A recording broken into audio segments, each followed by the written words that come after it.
subax wanaagsan dhageystayaal qodobada wararka raadiyaha kulmiye saaka kuwada ugu waaweyn waxaa ka mid ah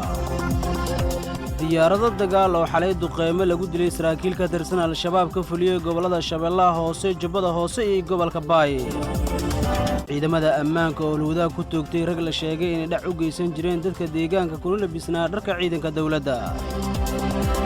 al-shabaab oo weerar culus xalay ku qaaday xero ku taalla magaalada Dhoble oo tababar ugu socday ciidamo ka tirsan Jubbaland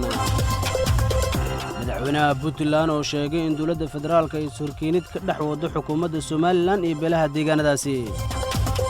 guddiga joogtada ee golaha shacabka oo maanta kulan kale sidii uu u furmi lahaa kala fadhiga toddobaad ee golahaasi taliye ku-xigeenkii ciidanka asluubta Somaliland oo xalay ku geeriyooday magaalada Hargeysa iyo madaxweynaha Afghanistan oo amray in la sii daayo ilaa iyo 2,000 oo ah maxaabiis laga hayo kooxda Taliban waa subaxnimo isniina taariikhduna waxay ku beegan tahay 25 bisha shanaad sanadka 2020 warka subax Axmed shay qasaale kala duwan duqeynta shabeellada hoose oo ka dhacday deegaanka Kunya Barow ayaa lagu dilay sarkaal magaciisa lagu sheegay Abu Mucaad iyo ciidan la socday kadib markii uu haleelay gantaal ay diyaarad ku soo riday sida saraakiisha ay xaqiijiyeen sidoo kale duqeyn ka dhacday degmada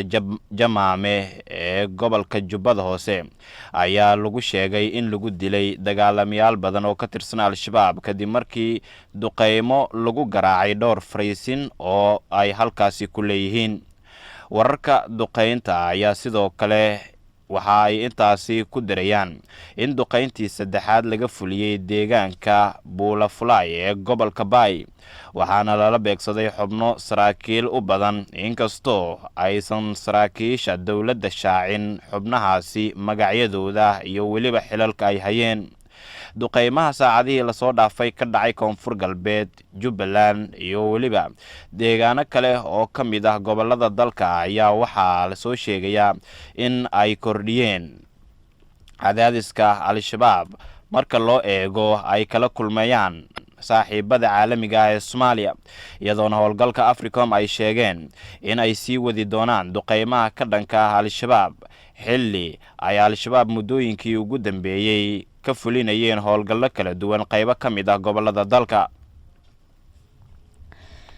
ciidamada ammaanka ayaa degmada Howlwadaag ee gobolka Banaadir waxay ku toogteen rag la sheegay inay dhac u geysan jireen dadka deegaanka ragga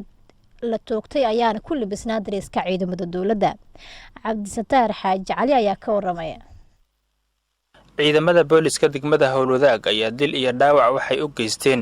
2 nin oo ku labisnaa dareeska ciidamada dawladda kuwaas oo dhac ka geysanayay xaafadaha degmada Howlwadaag ee gobolka Banaadir lamaha ammaanka degmada Howlwadaag ayaa sheegay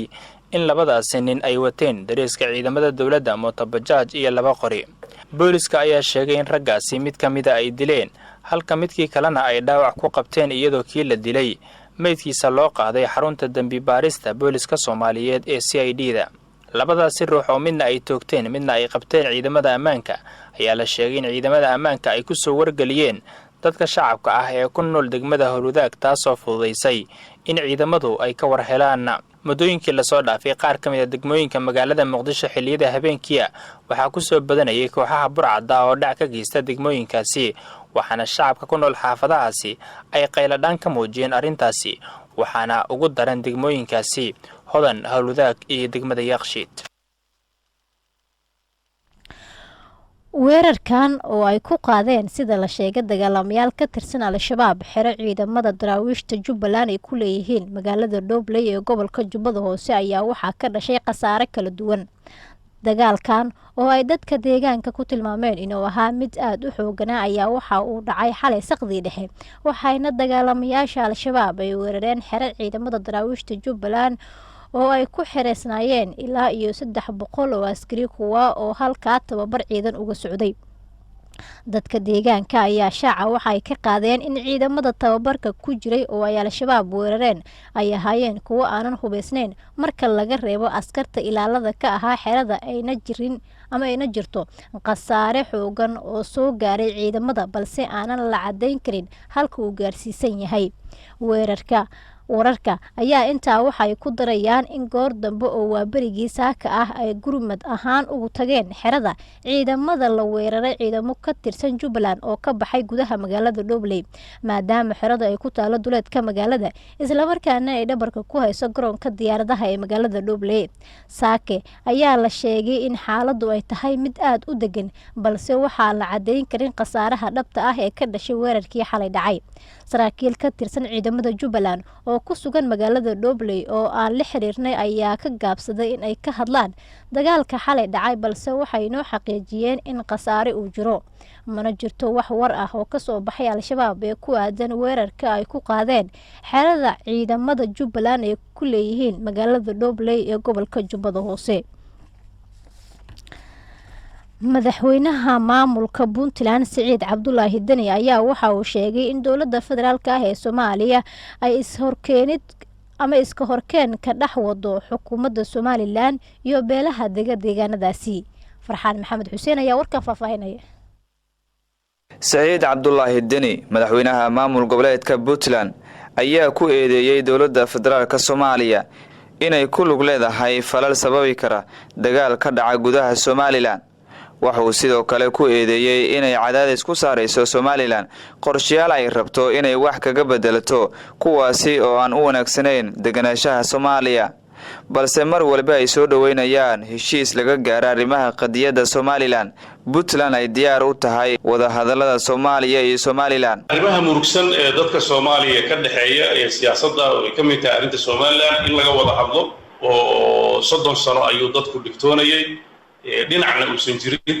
dawlad rasmi ah oo dadku adeegto oo adduunka la macaamilsana aan lahayn dawlad la'aan aan la ahayn waxaaba khatarteeda la dadku inuu sidaas dawladda u arko iskala qabsado. waan soo dhaweynayaa in la wada hadlo oo la xalliyo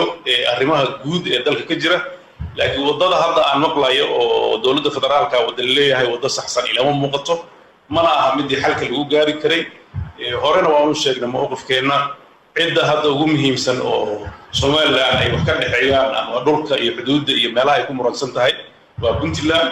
waxaan kala socono waxyaabaha dhacaya ma jiraan. waxaan maqlaynaa warar sheegaya inay xukuumaddu si hoose waxyaabo badan u wado oo weliba waxyaabo aan heshiis laga ahayn oo dhici kara inay dagaalo sababaan inay ku guda jirto. marka arrinta Somaliland uma arko hadda xukuumadda hadda jirto arrin ay wax ka qaban karto laakiin waan qabaa in laga wada hadlo ilaa ay munaasab ku tahay aqliyana loo wajaho xalka dambaysan laga gaaro. dowladda Puntland ma rabno in dowladda federaalka wax ay leedahay anagu aan qaadano arrimaha ku saabsan masiirka dalka. waxaan uga dambaynaynaa inay dowladda federaalka hogaamiso laakiin waxaan diyaar u nahay inaan qayb ka ahaano wax kale oo laga geliyo male. marka haddii laga talageliyo doorkeena waa qaadanaynaa haddii la mar wax laga weydiiyay madaxweyne Dani waxa ay yihiin waxyaabaha dagaalka horseedi kara oo ay dowladda federaalka Soomaaliya ka wado gudaha Somaliland ayaa waxa uu ku jawaabay sidaan. Somaliland waa maamul waxaan ognahay in intay gacan dhaafto ay qabaa'ilkii la hadlayso qabaa'ilkii la xiriirayso dadkii ay maaragtay dowladda ka horkeynayso meelo badan oo siyaabo noocaas ay sameynayso heshiisyo mararka qaarkood aan suuragal ahayn oo ummaddu aysan isku afgaran ay rabto inay wax uga bedelato markay pressure saarto. waxyaabahaas oo dhan waa waxyaabo aanan u wanaagsanayn deganaanshaha iyo wada noolaanshaha dadka walaalaha oo sinaba aan kala maarmay. hadalkan ayuu madaxweynaha Puntland Siciid Cabdulaahi Dani ka sheegay mar uu wareysi gaar ah siinayay TV-ga BBC-da qaybtiisa afka Soomaaliga ah. guddiga joogtada ah ee golaha shacabka ee baarlamaanka Soomaaliya ayaa maanta kulan kale sidii uu u furmi lahaa kalfadhiga toddobaad ee golaha shacabka ee baarlamaanka Soomaaliya. warsoo saareena Saake Axmed Maxamed Ibraahim ayaa warkan faahfaahinaya. maanta waxaa xarunta Villa Hargeysa oo ah xarunta guddoonka ee guddiyada golaha shacabka ee baarlamaanka Soomaaliya ku shiraya guddiga joogtada ee golaha shacabka ee baarlamaanka Soomaaliya. kulankan ayaa waxay ku goynayaan guddiga joogtada ah goorta la furayo kalfadhiga toddobaad ee baarlamaanka iyo xilliga la dhageysanayo warbixinta guddiga madaxa bannaan ee doorashooyinka qaranka. kalfadhigan toddobaad ee baarlamaanka Soomaaliya ayaa waxay ballantu ahayd in la furo bisha Abriil ee ina dhaaftay balse wuxuu u baaqday sida la tilmaamay safmarka COVID-19 oo kiisas ka mid ah Soomaaliya laga helay xilliga balse haatan gaarsiisan in ka badan 1500 ruux. sidoo kale waxyaabaha dib u dhigay furitaanka kalfadhiga toddobaad ee baarlamaanka Soomaaliya ayaa waxaa qayb ka ahaa maqnaanshiyaha guddoonka labada gole oo bilihii ina dhaafi ku xayirnaa dalka Turkiga maadaama xayiraadda uu sababay coronavirus uu ku dhacay inkastoo toddobaad ka hor ay yimaadeen gudaha magaalada Muqdisho. xildhibaan ka tirsan baarlamaanka Soomaaliya ayaa ku eedeeyay guddoonka labada aqal ee baarlamaanka Soomaaliya inay mas'uul ka yihiin dib u dhaca ku yimid furitaanka baarlamaanka iyo inay qorsheynayaan muddo kororsi ha yeeshee guddoonka ayaa beeniyay arrintaasi mar wax laga weydiiyay. waxyaabaha xiisaha u yeelaya furitaanka kalfadhiga toddobaad ee baarlamaanka Soomaaliya ayaa waxaa ka mid ah dhageysiga warbixinta guddiga doorashooyinka qaranka kaasi oo lagu cadeynayo sida loo qabanayo doorashada guud ee dalka loona ballamay in la dhageysto warbixintaasi 27 bishan balse la arki doonay waxyaabaha ay ka bedelaan guddiga joogtada ee golaha shacabka ee maanta shiraya.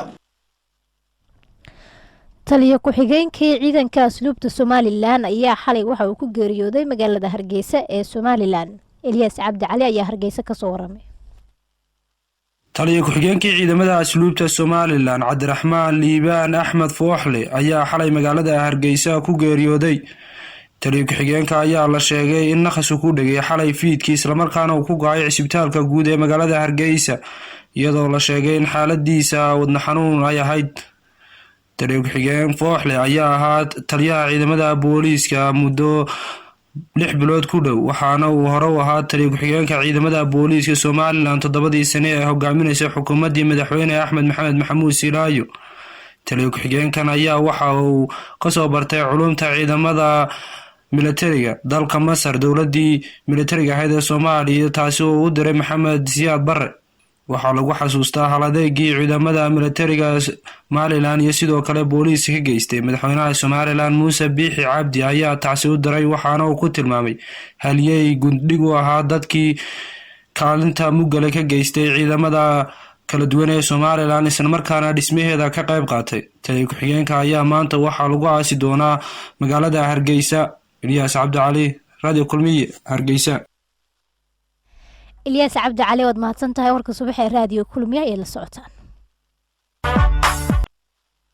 madaxweynaha dalka Afghanistan Ashraf Ghani ayaa ku dhawaaqay in la sii daynayo in ka badan ilaa 2,000 oo maxaabiis oo laga hayo kooxda jihaadiga ah ee Taliban. arintani ayaa imaanaysa wax yar kadib markii kooxdu ay ogolaatay heshiis xabad joojin ah oo soconayo 3 maalin oo loo dabaaldegayo ciida.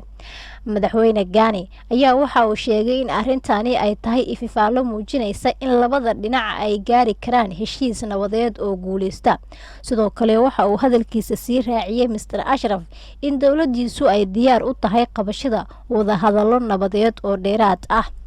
guud ahaan dhageystayaal inta waxaa ku dhan warkii subax oo saaka aad ka dhageysanayseen Radio Kulmiye.